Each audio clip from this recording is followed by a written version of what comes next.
Hello everyone, welcome to my YouTube channel. आज हम Tally Prime में लेज़र कैसे क्रिएट करेंगे और उसको कैसे सही ग्रुप में मेंशन करेंगे, वो हम लिस्ट ऑफ अकाउंट्स की हेल्प के थ्रू करेंगे। सबसे पहले लेज़र क्रिएट करने से पहले आप देखिए हमारे पास यहाँ पे गेटवे ऑफ टैली मेंशन है। जब हमने कंपनी क्रिएट करी तब हमारे पास यहाँ 4 ऑप्शंस हमें गिवन है। First is masters, second is transaction, third is utilities and fourth is report. Masters का मतलब है कि अगर हम कोई भी चीज़ क्रिएट कर रहे हैं, कोई भी हमने ग्रुप क्रिएट किया है, कोई भी लेज़र क्रिएट करा है, या कोई भी हम स्टॉक मेंटेन कर रहे हैं अपनी कंपनी के अंदर, तो उसके लिए हमें सबसे पहले क्रिएट करना पड़ता है। सेकंड हमारे पास क्या आता है? ट्रांजैक्शंस। ट्रांजैक्शंस का मतलब है कि हम यहाँ पे जो चीज़ हमने ऊपर क्रिएट करी है उससे रिलेटेड कोई भी अगर हम एंट्रीज करते हैं, कोई भी ट्रांजैक्शंस करते हैं, तो उसको हम वाउचर्स के अंदर मेंशन करेंगे। देन हमारे पास यूटिलिटीज, अगर हमें बैंकिंग डिटेल्स देखनी है, चेक नंबर्स वगैरह देखने हैं, किस चेक से क्या पेमेंट आई है और कौन सा चेक किस दिन क्लियर हुआ है, तो वो सब चीज़ें हम यूटिलिटीज़ में जाके बैंक में जाएंगे। एंड देन रिपोर्ट्स हैं, जैसे हमें बैलेंस शीट देखनी हो, प्रॉफिट एंड लॉस देखना हो, एंड देन स्टॉक समरीज देखना हो, रेशियो है एनालिस्ट देखना हो, और डिस्प्ले मोर रिपोर्ट्स का भी ऑप्शन हमारे पास आ रहा है। ये सब चीज़ें हम आगे की वीडियोस में देखेंगे। अब हमारे पास सबसे पहले मास्टर्स के अंदर क्रिएट ऑप्शन आ रहा है। हमने यहाँ पे क्रिएट पे क्लिक किया और क्लिक करके आप देखेंगे यहाँ पे भी हमारे पास ऑप्शन आ रहा है accounting master. What is the मतलब meaning of accounting master? Accounting master का मतलब है ऐसे कोई लेजर्स क्रिएट करना, ऐसे कोई ग्रुप्स क्रिएट करना जिसके अंदर कोई भी स्टॉक से रिलेटेड एंट्री नहीं है। जैसे हमने कहा Ram started a business with cash या Ram started a business with cheque, तो उसके अंदर आप देखेंगे कि यहाँ पे कोई भी स्टॉक मेंटेन नहीं है, राइट। नेक्स्ट हमारे पास इन्वेंट्री मास्टर्स। इन्वेंट्री का मतलब होता है स्टॉक क्रिएट करना। स्टॉक को हम गुड्स भी बोलते हैं, स्टॉक भी बोलते हैं, एंड देन इन्वेंट्री भी बोलते हैं। अगर आपको कोई भी इन्वेंट्री क्रिएट करनी है, कोई भी स्टॉक रिकॉर्ड करना है, तो आप कहाँ जाएंगे? इन्वेंट्री मास्टर्स के अंदर जाएंगे। एंड देन यहाँ पे आ रहा है सेचुरी डिटेल्स। सेचुरी डिटेल्स का मतलब है कि अगर आपने जीएसटी, अगर आपको टैक्सेशन से रिलेटेड कोई भी डिटेल्स देखनी है तो हमें सेचुरी डिटेल्स में जाना पड़ेगा। अब फर्स्ट आते हैं कि हम यहाँ पे क्या करते हैं, लेजर क्रिएट्स करते हैं। हमने यहाँ लेजर पे एंटर करा जस्ट। अब आप देखिए यहाँ पे सबसे पहले आ रहा है नेम। ठीक है, नेम का मतलब है कि सपोज मैंने कहा कि हमारे पास जैसे ये एबीसी ट्रेडर्स है। अब यहाँ पे हमने कहा कि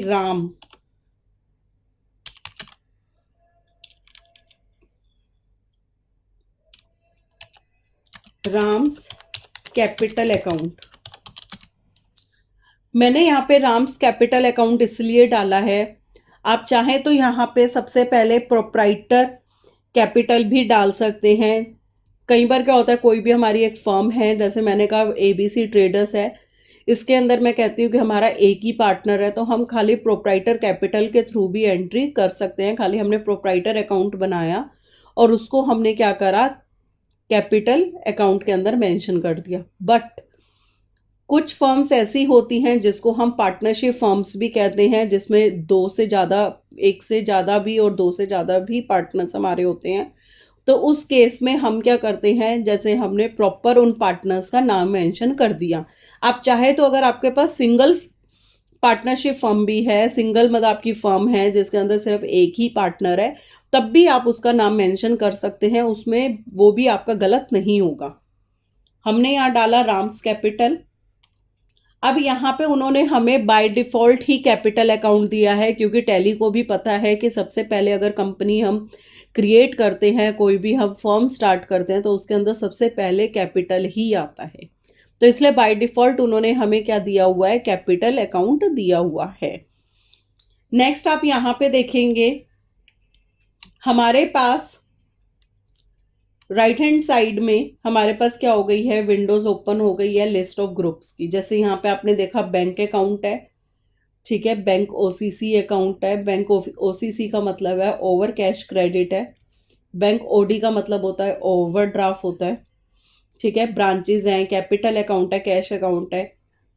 इन डिटेल्स के लिए आपके पास अकाउंटिंग की नॉलेज होना बहुत जरूरी है, तभी आप अपने कोई भी लेजर्स को सही ग्रुप में मेंशन कर पाएंगे। अगर आपके पास अकाउंटिंग की नॉलेज नहीं है, अगर आपके पास बेसिक फंडामेंटल्स आपके क्लियर नहीं है, तो उस केस में आप ग्रुप को कोई भी अगर आप लेजर क्रिएट कर रहे हैं तो आप ग्रुप में नहीं डाल पाएंगे।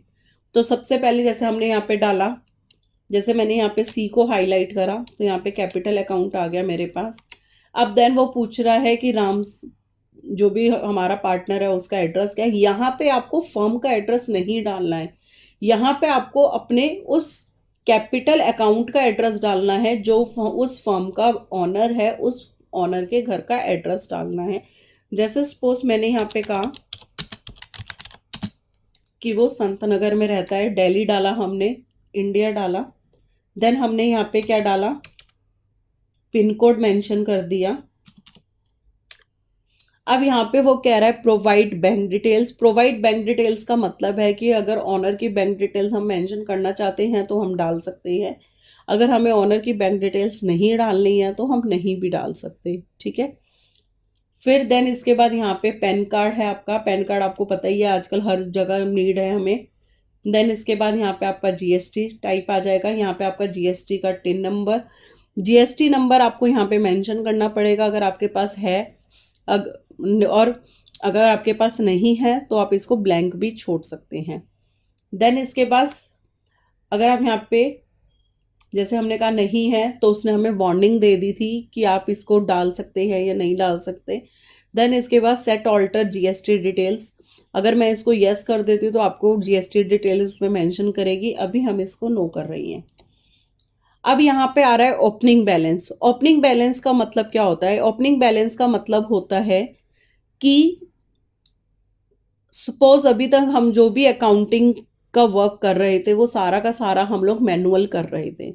अब हमने एकदम से टैली पे वर्क करना स्टार्ट किया है, तो at the time of manual closing अगर हमने जो करी है अकाउंट्स की, उस समय जो भी हमारे पास ओपनिंग कैपिटल बचा होगा वो हम ओपनिंग कैपिटल अमाउंट यहाँ पे मेंशन करेंगे।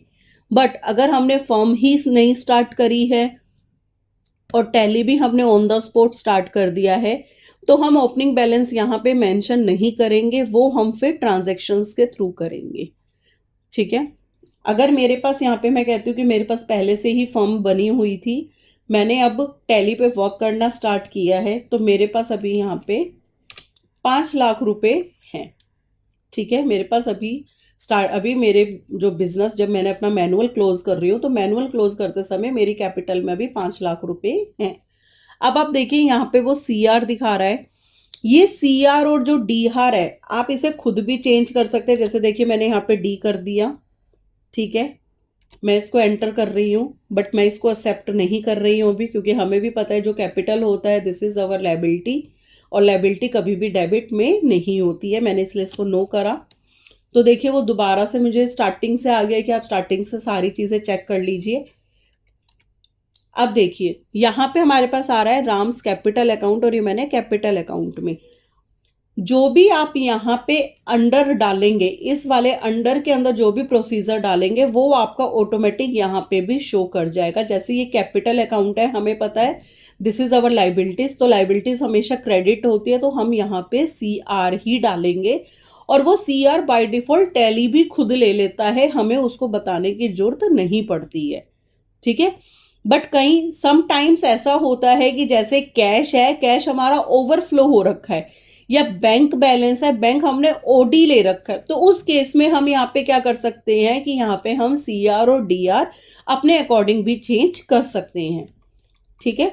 अब जैसे देखिए मैंने यहाँ पे सारी डिटेल्स ऐसे ही डाली है, और मैंने यहाँ पे इसको सीआर करके, अब वो एक्सेप्ट बोल रहा है, देन अगेन मैंने यहाँ पे क्या करा, Ctrl+A करके सेव कर दिया।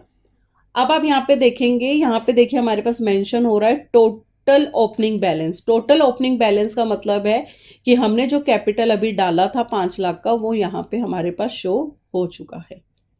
क्लियर है? इसी तरह जैसे हमने यहाँ पे डाला हमारी जो फर्म है, हमने कहा हमारी जो फर्म है वो रेंट के बेस पे है, तो रेंट हमारा क्या होता है, सभी को पता होगा कि रेंट हमारा क्या होता है, इनडायरेक्ट एक्सपेंस होता है। मंथली बेसिस के अंदर जो भी हमारे खर्चे होते हैं सारे के सारे हमारे इनडायरेक्ट एक्सपेंस होते हैं, और जो डेली बेसिस पे हमारे एक्सपेंसेस होते हैं जिसको हम डायरेक्ट एक्सपेंसेस कहते हैं। ठीक है। टाइप ऑफ लेजर वो कह रहा है डिस्काउंट है या इनवॉइस राउंडिंग है, नहीं ये हमारा कुछ भी नहीं है। ठीक है। दोबारा से वो हमसे जीएसटी डिटेल्स पूछ रहा है, जीएसटी डिटेल आप डालना चाहते हैं तो डालिए, नहीं डालना चाहते हैं तो उसमें भी हमें कोई इशू नहीं है। ठीक है। टाइप ऑफ सप्लाई सर्विसेज ही होती हैं रेंट हमारी। ठीक है। देन इसके बाद अगेन वो आपसे क्या पूछ रहा है, बैंक डिटेल्स पूछ रहा है, और देन हम यहाँ पे अब क्या करेंगे, इसको एक्सेप्ट कर देंगे। अगर अभी तक हमने रेंट नहीं करा है, ठीक है, तो हम यहाँ पे क्या कर देंगे, एक्सेप्ट कर देंगे, और हमने इसको कंट्रोल ए से सेव कर दिया। ठीक है।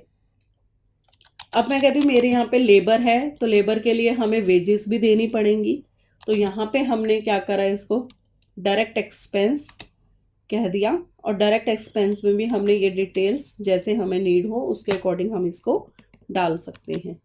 ठीक है। अब मैं कहती हूँ कोई हमारा सप्लायर है, जैसे हम माल अपना परचेज करते हैं, तो हमने यहाँ पे XYZ ट्रेडर्स के नाम से एक सप्लायर बनाया। सप्लायर्स को हम क्या कहते हैं, सन्ड्री क्रेडिटर्स कहते हैं। आप एक चीज़ और देखिए, मैंने आपको एक चीज़ और बताना चाहूँगी कि आप जैसे ही यहाँ पे हमें पता है सन्ड्री क्रेडिटर्स है, हमने यहाँ एस प्रेस करा, तो जैसे ही हम एस प्रेस करेंगे तो एस से रिलेटेड सारे के सारे जो ग्रुप्स हैं वो हमारे हाईलाइट्स हो जाएंगे। मैंने यहाँ सन्ड्री क्रेडिटर्स डाला। देन यहाँ पे अब वो पूछ रहा है maintain balance bill bye bill, इसका मतलब यस है, हम इसको नो नहीं करेंगे। उसका रीज़न है कि सन्ड्री क्रेडिटर्स में जो भी हम जितनी भी परचेजिंग कर रही हैं, तो हम चाहते हैं उसके जो बिल हैं वो हमें बिल बाय बिल शो होते रहे, प्रॉपर बैलेंस हमें उसमें मेंटेन होता चला जाए। ठीक है। देन इसके बाद वो आपसे पूछ रहा है check for credit days during vouchers entry. इसका मतलब है कि आपको भी पता ही होगा, जब भी हम कोई भी बिजनेस करते हैं वो हम क्रेडिट बेस पे करते हैं। हमें कई बार 45 डेज का क्रेडिट पीरियड मिलता है, कई बार 30 डेज का क्रेडिट पीरियड मिलता है कि हमें कितने दिन में वहाँ पे पेमेंट्स करनी है और कितने दिन में हमें किसी से पेमेंट्स लेनी है, तो हम वो डिटेल्स यहाँ पे मेंशन करते हैं। हम इसको अगर यस करते हैं तो यस आ जाएगा, अगर हम उसे नो करेंगे तो नो आ जाएगा। देन यहाँ पे आप अपने जो भी सप्लायर है उसकी पूरी डिटेल्स मेंशन करेंगे। अगेन अगर वो आपका दिल्ली में रहता है, गुजरात में रहता है, हरियाणा में रहता है, कहीं पे भी वो आपका बंदा रहता है, तो आप उससे रिलेटेड उसके सारे के सारे प्रॉपर अपना एड्रेस डालेंगे उनका। देन यहाँ पे अपना वो उनका पिन कोड डालेंगे, उनकी बैंक डिटेल्स डालेंगे, अगेन वही पैन नंबर, जो भी हमारे टैक्स से रिलेटेड हमें नीड्स की नीड है वो हम यहाँ पे मेंशन करेंगे। ठीक है।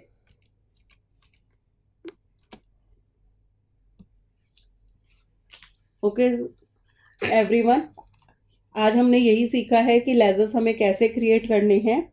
Thanks for watching this video. Please like, share and subscribe my channel and press the bell icon for latest updates.